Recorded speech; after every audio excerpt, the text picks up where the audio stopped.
Welcome back everyone to another video on CSS Grid, and today we are going to see how to overlap items within your grid. So let's go back to the code. We see here we have our fake backdrop for like a top header navigation thing. And what you'll notice is it's actually going over multiple different areas. So if we go here and uncomment those elements, you'll see that our backdrop is actually put behind all of the other elements.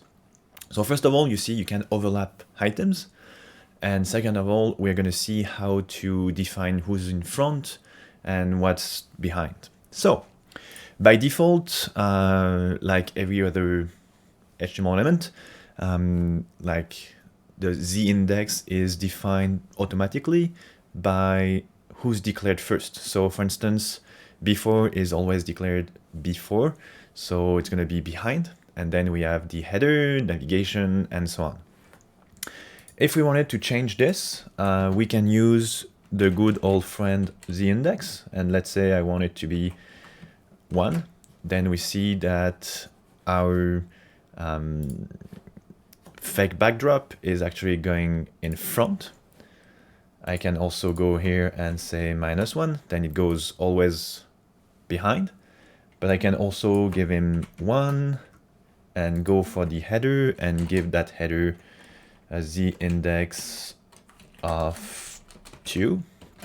Anything greater means it will actually go in front of it. So this will allow us to do a lot of nice things with our design, and this is one of the few ways to actually display something that's not rectangular within the grid. So in the next section, we are going to go for all of the short ends for those grid row, grid column start end, and see how we can write everything a little bit shorter, and you'll see why grid area works. All right, I'll see you there. Cheers.